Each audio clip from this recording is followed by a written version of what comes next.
seluruh panitia yang terlibat di pengajian rutin perwiritan malam ini, dan yang saya hormati ibu-ibu jamaah perwiritan yang telah hadir. Sebagai umat muslim yang dimuliakan Allah Subhanahu wa taala, pertama-tama marilah kita panjatkan puja dan puji syukur atas kehadiran Allah Subhanahu wa taala yang telah melimpahkan rahmat dan hidayahnya sehingga pada kesempatan malam hari ini kita masih diizinkan untuk berkumpul dalam keadaan sehat walafiat untuk menghadiri kegiatan pengajian rutin perwiritan kaum ibu Perumahan Tanjung Selamat Indah tahap 2 dengan tema pesan Allah untuk anak-anak dan sikapnya terhadap orang tua. Sholawat berhiaskan salam marilah kita sampaikan kepada junjungan umat Nabi Muhammad SAW.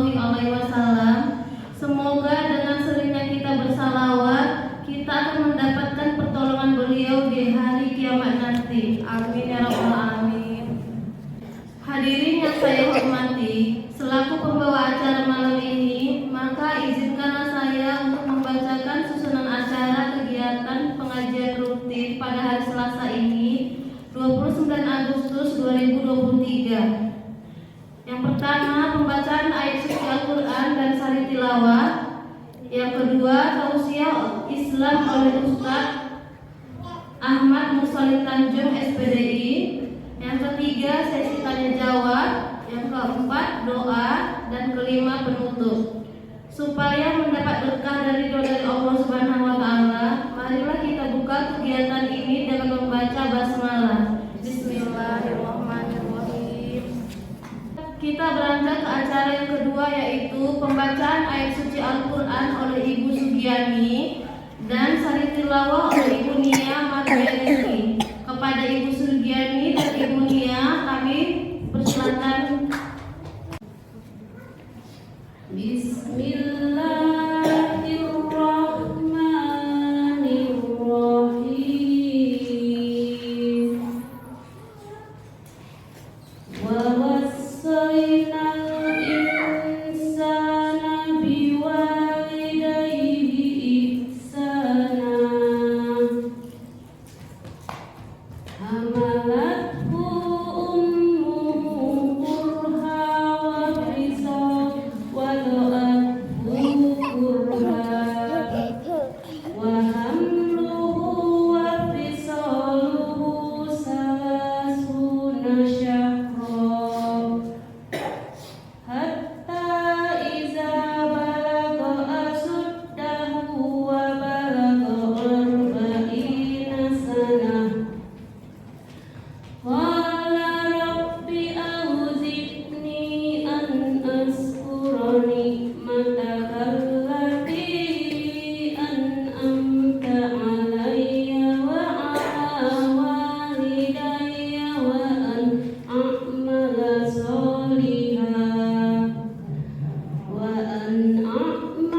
salihan tardahu wa aslih li fi dzurriyyati inni tubtu ilaika wa inni minal muslimin.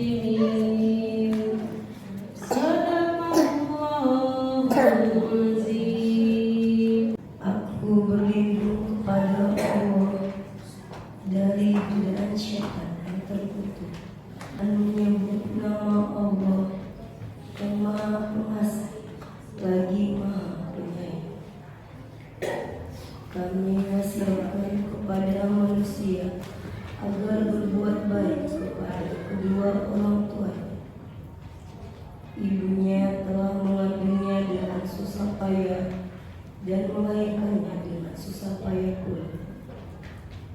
Mengandung sampai menyapinya itu selama 30 bulan, sehingga apabila telah dewasa dan umurnya mencapai 40 tahun, dia, anak itu berkata, "Wahai Tuhan, berilah petunjuk agar aku dapat mensyukuri nikmat-Mu yang telah Engkau anugerahkan kepadaku dan kepada kedua orang tuaku dapat beramal saleh yang Engkau ridhoi, dan berikanlah kesalehan kepadaku hingga kepada anak cucuku.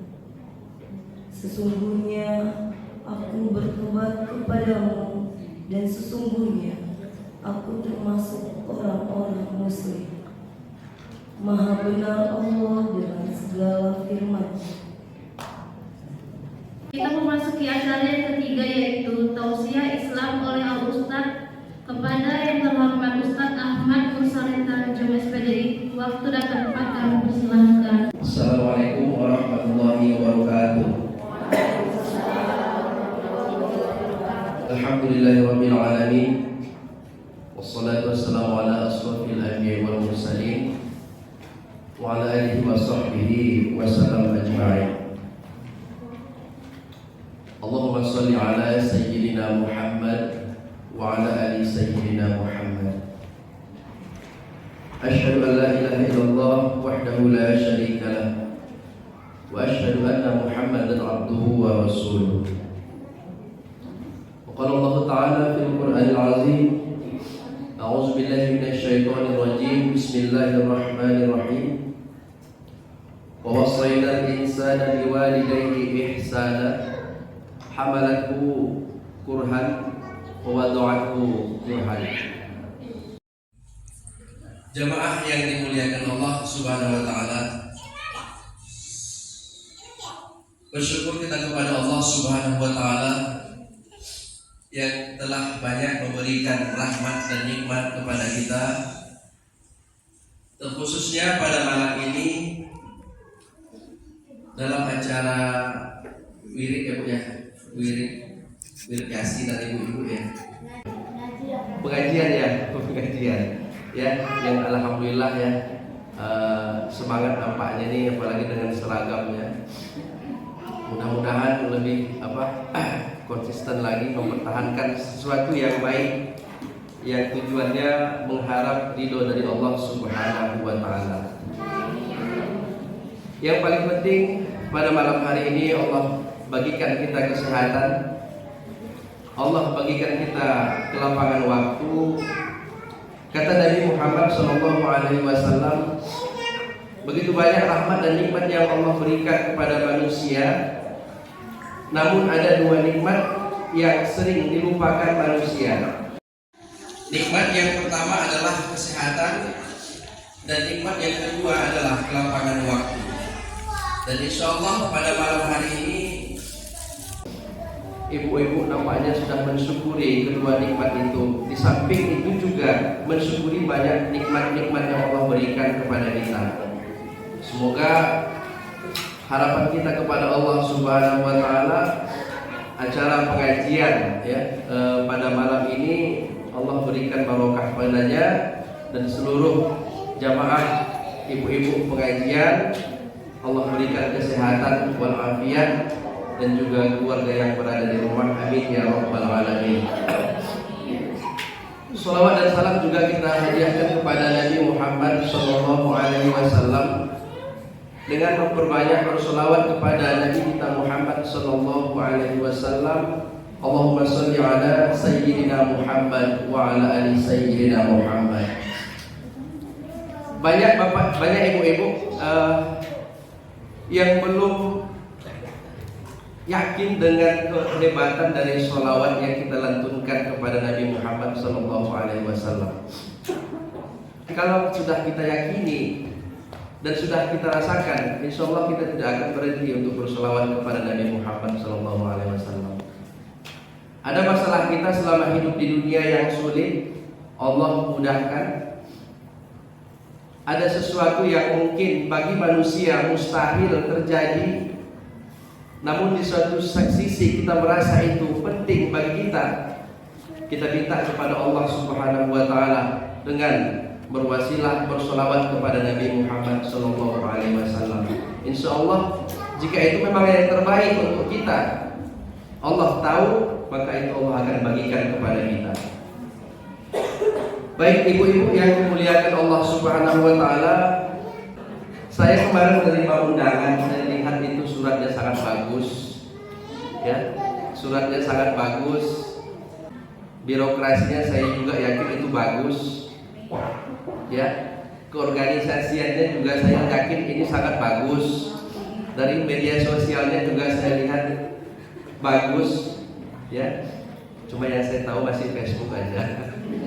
Tapi saya yakin, ya, dengan kekuatan power dari ibu-ibu, ya, dengan berbagai macam profesi dan pekerjaan di luar sana, berkumpul di komplek ini dan membuat begitu banyak program, saya rasa ini akan lebih maju lagi komplek kita dengan adanya perwiritan ibu-ibu.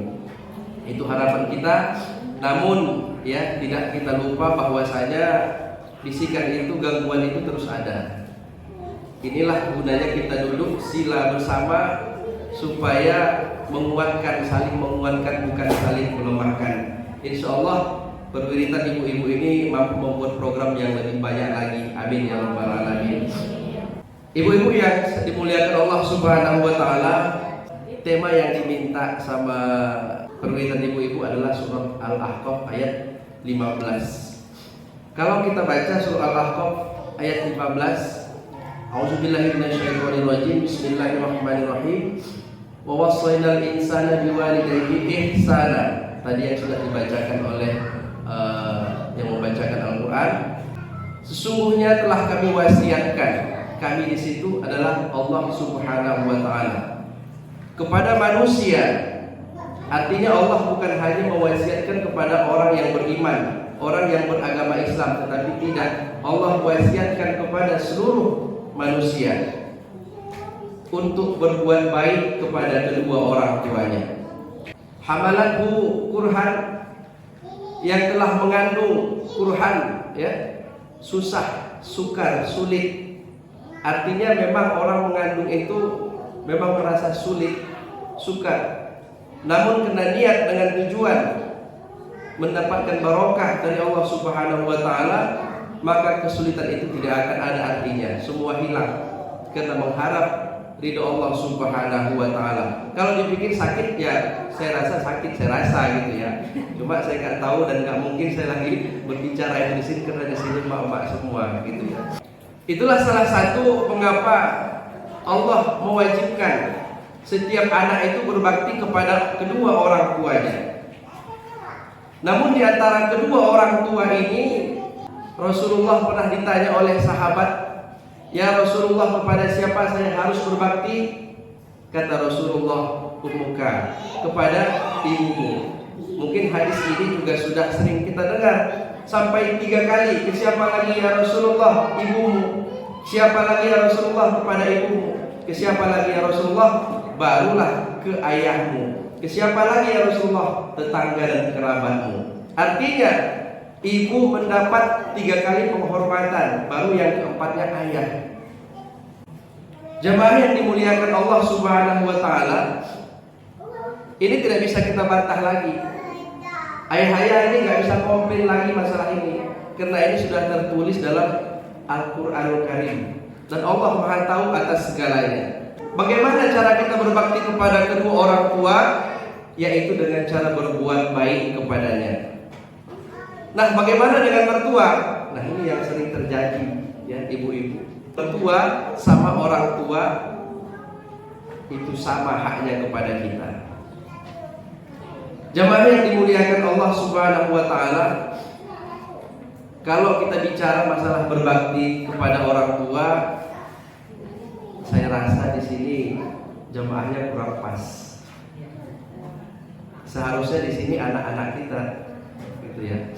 Namun tak masalah, nanti kita alihkan temanya ke sana. Berbakti kepada kedua orang tua, berbuat baik kepadanya selama masa hidup.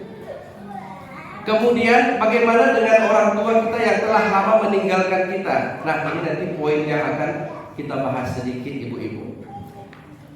Kalau orang tua kita masih hidup, kemudian tinggal bersama kita, baik itu orang tua kandung ataupun mertua, seolah-olah kita sudah memegang kunci surga. Namun apabila kita menyakiti hati keduanya, sengaja atau tidak sengaja, maka kunci itu terlepas dari tangan kita.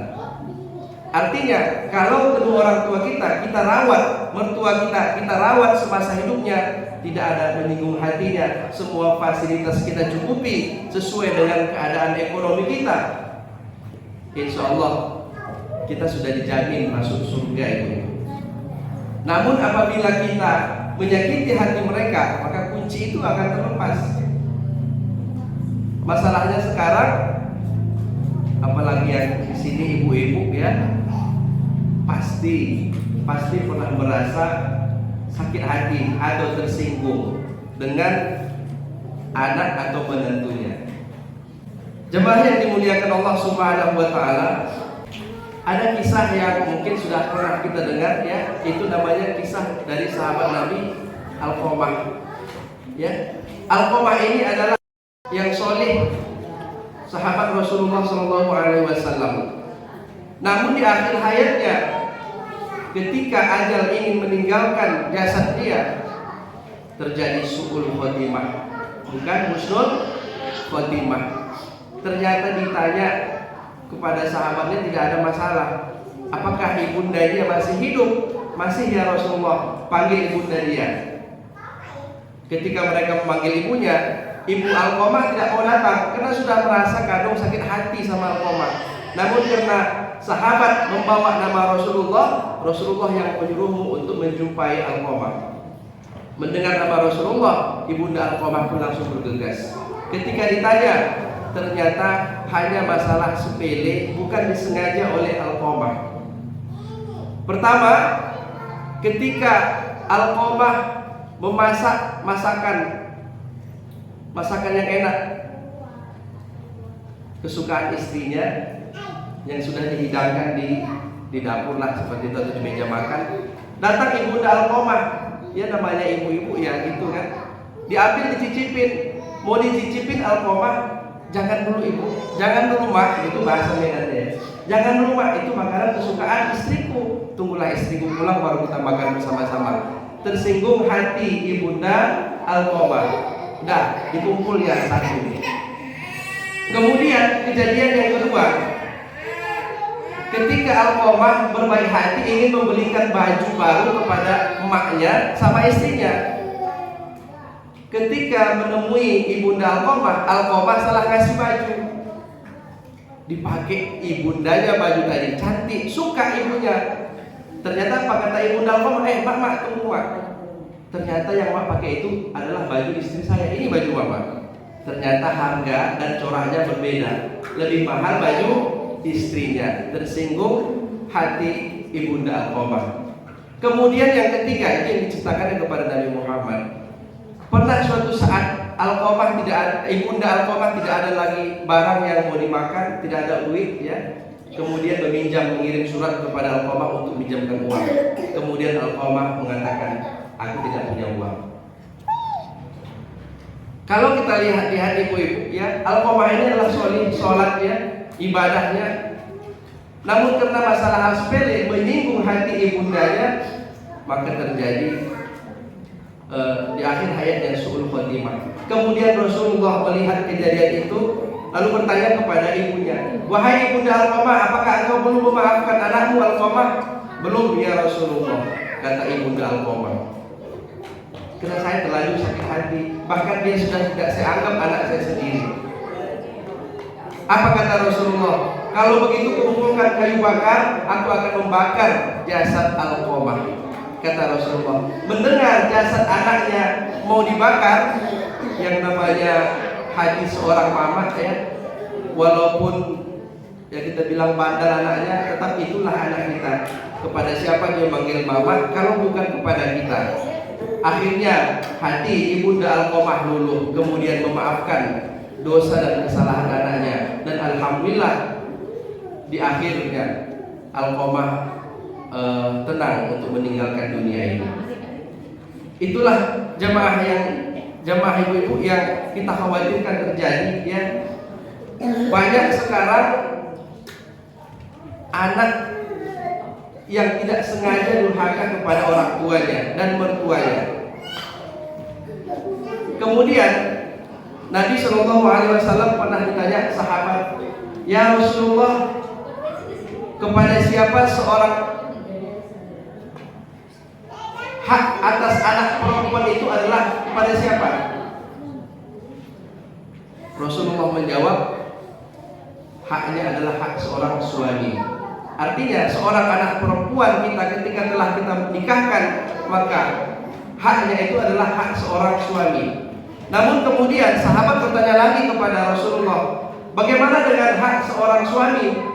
Bagaimana dengan seorang suami? Siapakah yang berhak atasnya? Rasulullah menjawab, yang berhak kepada seorang suami adalah kedua orang tuanya. Artinya suami, bukan suami kita ya, suami ibu-ibu itu masih punya orang tuanya. Jadi ibu-ibu ya, suami ibu yang di rumah itu masih hak orang tuanya. Walaupun ya mereka kadang tidak suruh, artinya kalau mereka minta sesuatu harus diberikan. Misal saya menafkahi istri saya adalah hak kedua orang tua saya. Apapun yang diminta ibu saya harus berikan kepadanya. Namun kadang-kadang sebagai seorang istri, saya maaf tidak mau nyebut nama, ini sering saya sampaikan supaya kita kan memperbaiki ke depannya ya ibu-ibu ya. Kalau ada memang rasa kita seperti itu, kadang-kadang ada seorang suami yang ngasih uang sama maknya sembunyi-sembunyi. Nah, jangan tahu istri saya, jangan tahu Bapak Simbolan. Ini luar biasa ibu-ibu, luar biasa. Kalau ada suami ibu seperti itu, marahin. Kau ngasih makmum limpul, aku 100, dilipat lagi. Begitu. Kenapa? Ketika mertua kita meminta atau ibunda kita meminta, kita posisikan kita sebagai mereka. Bagaimana nanti ibu-ibu meminta sesuatu kepada anak laki-laki ibu yang belum menikah? Ya, contohnya nanti ada ibu-ibu yang mungkin di sini pasti adalah anaknya laki-laki yang sudah menikah. Ketika kita kepingin sesuatu, bukan hanya uang ya ibu-ibu ya, kadang-kadang kita tuh minta diajak anak jalan-jalan. Kepengen kita tuh anak kita tuh ngajak kita jalan-jalan, bukan hanya uang. Kita minta sama dia, kemudian dia mengatakan, aduh mak saya sibuk pula. Pasti sedikit banyaknya tergores dalam hati kita. Itulah yang ditahan ibu-ibu. Ditahannya supaya tidak terucap, tidak terlintas dalam hatinya kalimat-kalimat murka kepada anaknya. Karena kalau sudah murka, maka Allah pun murka. Ridho fi ridho walidain, suqtul walidain, suqtullah fi suqtul walidain. Artinya ridho Allah terletak kepada ridho kedua orang tuanya, dan murka Allah itu juga terletak kepada murkanya orang tua. Artinya ibu-ibu ya, ini kita perbaikin semuanya ya. Intinya mudah-mudahan dengan pengajian ini nanti ada yang kita bawa. Tidak terlalu banyak pembahasan, tapi tak ada yang mau diamalkan, tak ada yang mau dirubah. Kita anggap mertua sama orang tua kandung itu haknya sama kepada kita. Ada kawan saya, ini asli orangnya Tanjung Selamat, masih hidup. Mohon maaf, seribu maaf, ekonominya sulit. Ketika dia mendengar nama Ustadz, diamalkannya. Setiap dia gajian di awal bulan, belum lagi sampai uang tuh ke rumah, sudah dikasihnya mamanya sekian rupiah. Nggak semua, sekian rupiah. Dinikahinya kalender, belum sampai uang di rumah, sudah disinggahkan dulu sama mamanya. Itulah sakit terbesar hatinya kepada ibunya. Sudah disinggahkannya. Belum sampai 6 bulan ibu-ibu yang dirahmati Allah, terjadi perubahan dalam ekonominya. Dia sudah punya bengkel. Di dalam bengkelnya juga sudah banyak alat-alat yang bisa dijual. Dia sudah punya mobil. Orangnya masih hidup sekarang di Tanjung Selamat. Artinya saya juga menceritakan itu kepada orang lain, tapi dengan dia menceritakan kepada saya disertai dengan pembuktian yang dia buat. Nah, di situ semangat kita bertambah lagi untuk berbuat baik kepada kedua orang tua kita. Itu orang tua yang masih hidup. Nah, bagaimana kalau yang orang tua kita sudah mendahului kita? Apa yang harus kita lakukan? Yang pasti pertama adalah mendoakannya. Kemudian yang kedua, kita berusaha menjadi anak yang soleh atau soleha. Kalau ini soleha udah soleha juga dari dulu ya. Kita berusaha menjadi. Bagaimana caranya? Ya seperti ini, salah satunya mengikuti pengajian, memperbaiki ibadah sholat. Nah, dengan kita menjadi anak yang soleh dan soleha, insya Allah pahala itu akan terus mengalir kepada beliau. Banyak jalan kita untuk berdoa kepadanya. Tidak mesti satu malam kita habiskan satu malam berdoa kemudian besok tidak. Kadang-kadang ada masanya itu ibu-ibu, ketika malamnya kita bermimpi sama mak kita yang sudah tiada, langsung bangun tahajud, yasinan semua kirim doa, besok enggak lagi. Nah, bukan itu yang diharapkan dari orang tua kita. Yang diharapkan dari orang tua kita yang telah meninggal adalah doa yang terus-menerus yang kita kirimkan kepada beliau. Kalau sekali-sekali bolehlah apa hajat emak kita, misalnya dulu mungkin semasa hidup emak saya suka bubur kacang, bolehlah ketika itu buat bubur kacang, sumbangkan ke masjid. Dengan membuat bubur kacang tadi, dengan itu makanan kesukaan emak kita, lain rasa membuatnya. Bisa-bisa menetes air mata. Di saat menetes air mata, panjatkanlah doa kepada Allah Subhanahu wa Ta'ala. Karena di saat kita meneteskan air mata kepada Allah, di saat itu hati kita sudah lembut, ibu-ibu. Insya Allah doanya langsung sampai kepada Allah Subhanahu wa Ta'ala. Mudah-mudahan Allah lapangkan kuburnya, Allah tempatkan sekarang ini di taman surga, dan nantinya Allah masukkan ke dalam surga, amin ya rabbal alamin. Kemudian kalau bicara masalah durhaka kepada orang tua, kadang-kadang kita salah persepsi mengenai durhaka. Kita sangka bahwa yang durhaka itu adalah anak kepada orang tua. Namun ternyata pernah di zaman Umar bin Khattab ada seorang ayah yang mengadu kepada khalifah, "Ya Amirul Mukminin, aku punya hak atas anakku dan dia telah durhaka kepadaku." Yang namanya Amirul Mukminin, pemimpin, dia tidak langsung percaya kepada satu pihak, dia langsung panggil anakmu kemari. Ketika dipanggil anaknya kemari, ditanya, "Kenapa engkau durhaka kepadanya?" Kemudian si anak menjawab, "Ya Amirul Mukminin, sesungguhnya aku dipilihkan seorang ibu yang berkulit hitam, bekas budak. Kemudian yang kedua, ya Amirul Mukminin, aku diberikan nama yang jelek, Ju'lan." Artinya itu tikus kalau kita. Tikus apa? Tikus kucur, tikus yang kecil. Kemudian ya Amirul Mukminin, aku tidak diajarkan satu huruf pun dari Al-Quran. Itu kata anak kepada Amirul Mukminin. Apa kata Amirul Mukminin Umar bin Khattab? "Wahai orang tua, dia memang telah durhaka kepadamu, namun sebenarnya engkaulah yang telah durhaka kepadanya duluan." Kalau kita bicara masalah anak, ya mudah-mudahan kalau ada yang belum punya anak atau masih mau nambah lagi belum ada, mudah-mudahan ditambah Allah, dan mudah-mudahan diberikan Allah, amin ya rabbal alamin. Hak kita kepada anak, ya, anak itu adalah titipan dari Allah Subhanahu wa Ta'ala. Apapun yang terjadi, ya, kita disuruh Allah untuk mengasuh anak-anak kita.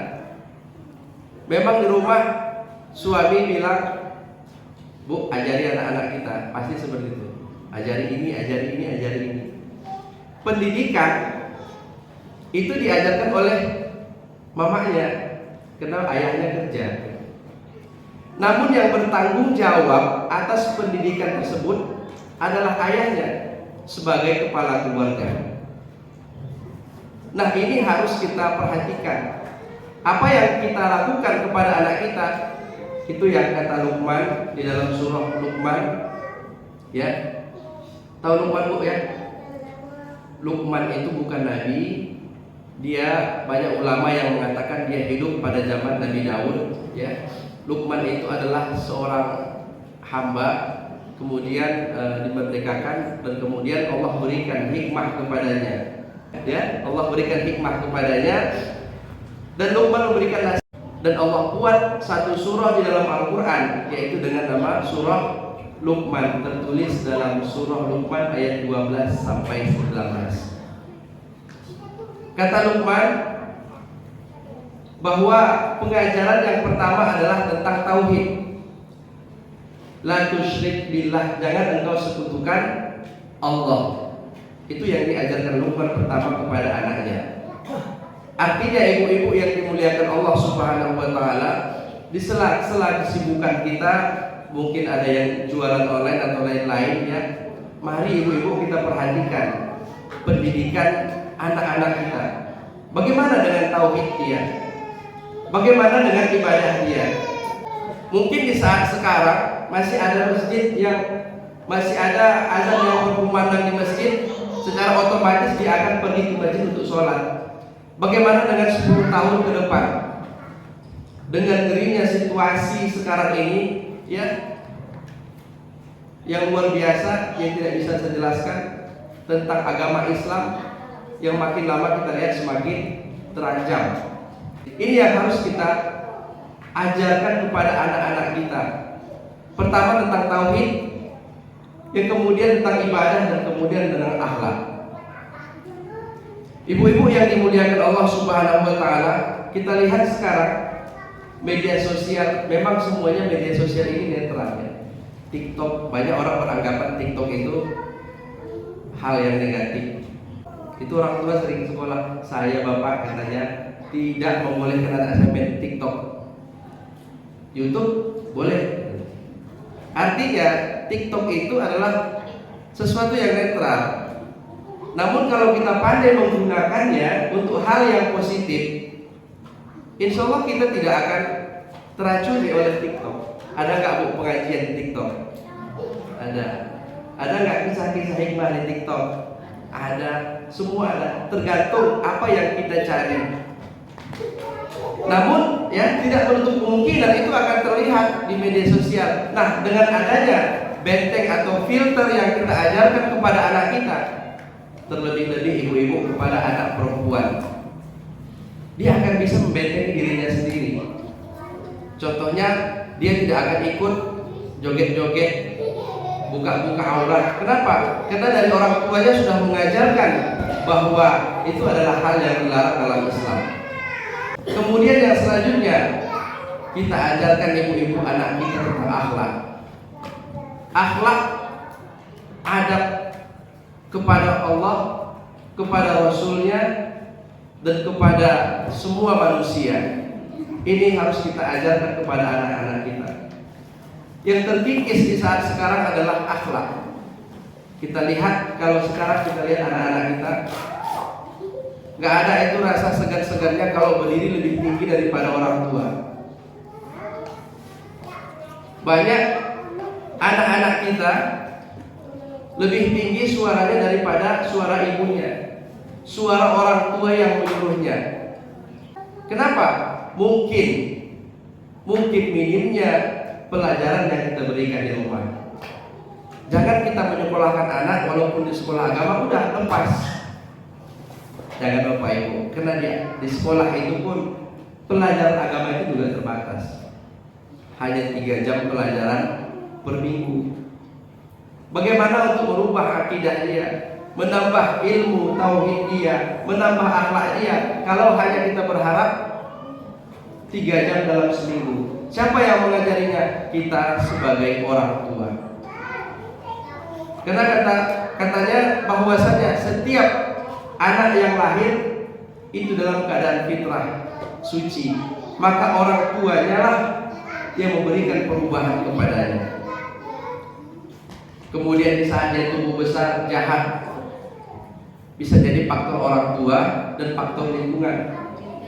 Kalau faktor lingkungan, karena mungkin kita sebagai orang tua belum cukup memberikan filter agama kepada anak kita, belum cukup memberikan ilmu-ilmu pengetahuan agama kepada anak-anak kita. Sampai kapan tanggung jawab orang tua kepada anaknya? Kalau anak perempuan, tanggung jawab orang tua. Kalau dari segi materi, hanya sampai dia menikah. Kalau anak laki-laki, tanggung jawab orang tuanya dalam segi materi hanya sampai dia balik. Kemudian ketika dia hendak menikah, maka biaya itu adalah kewajiban dari orang tua.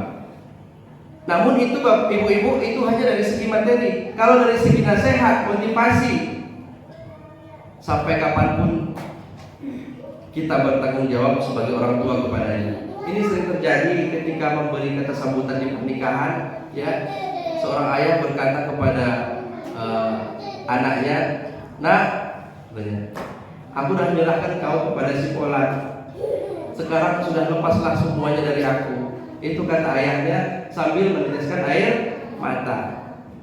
Pada dasarnya mungkin seperti itu, tapi pada hakikatnya kelakuan anaknya itu juga masih menjadi tanggung jawab ayahnya. Ayahnya juga harus memberikan nasihat kepadanya. Jadi ibu-ibu yang dimuliakan Allah Subhanahu wa taala, yang pertama adalah marilah kita menjadi anak yang berbakti kepada kedua orang tua dengan cara berbuat baik kepada kedua orang tua.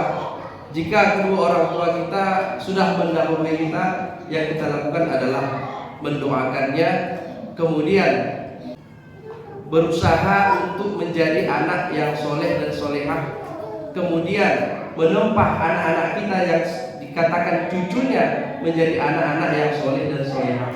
Kemudian apa yang harus kita lakukan ibu-ibu untuk menciptakan, untuk menempah anak-anak kita supaya bertakwa kepada Allah Subhanahu wa taala, tidak durhaka kepada ibunya, dan cinta kepada Nabi Muhammad.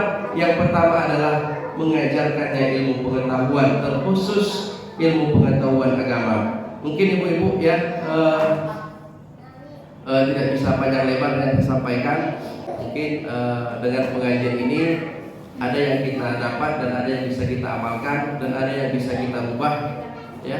Semoga apa yang disampaikan pada malam hari ini menjadi ilmu yang barokah. Ilmu yang barokah ditandai semakin banyaknya kita mendapat ilmu, semakin takwa kita kepada Allah Subhanahu wa taala. Sebaliknya, ilmu yang tidak barokah itu bisa ditandai semakin banyak ilmu itu kita dapatkan, ilmu itu menjauhkan kita dari Allah Subhanahu wa taala dengan timbulnya kesombongan dan lain-lain. Itu disebut dengan ilmu yang tidak barokah. Mudah-mudahan yang disampaikan pada malam hari ini dan disaksikan oleh para malaikat, ilmu yang kita sampaikan menjadi ilmu yang barokah dan insya Allah bisa kita amalkan. Tujuannya adalah untuk mendapat ridho Allah Subhanahu wa taala. Amin ya rabbal alamin. Ini yang dapat disampaikan. Mohon ampun kepada Allah Subhanahu wa taala dan mohon maaf kepada ibu-ibu semuanya apabila ada salah kata. Assalamualaikum warahmatullahi wabarakatuh. Supaya acara ini Allah berikan barokah kepadanya. A'udzubillahi minasyaitonir rajim. Bismillahirrahmanirrahim. Alhamdulillahi rabbil alamin wassalatu wassalamu ala asrafil anbiya'i wal mursalin wa ala alihi wa sahbihi ajma'in. Allahumma salli ala sayyidina Muhammad wa ala ali sayyidina Muhammad.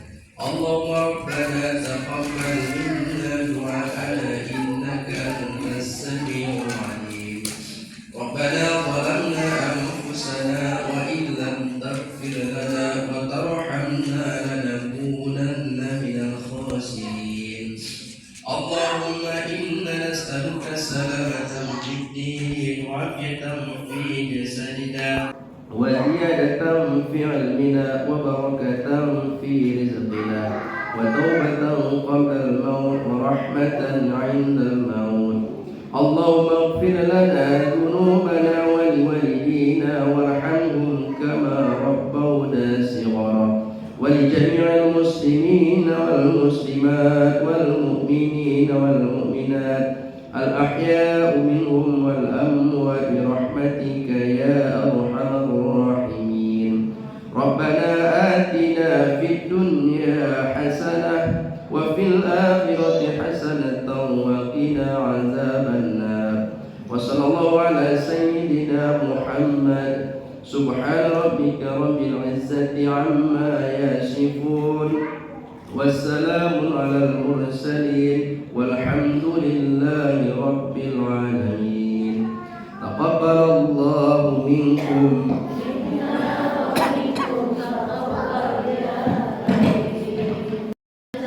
Sekarang tiba di ujung acara, namun sebelum ditutup saya selaku pembawa acara memohon maaf atas segala kesalahan dan mengucapkan terima kasih pada Ustadz dan para undangan yang sudah hadir, juga seluruh panitia atas kerja kerasnya.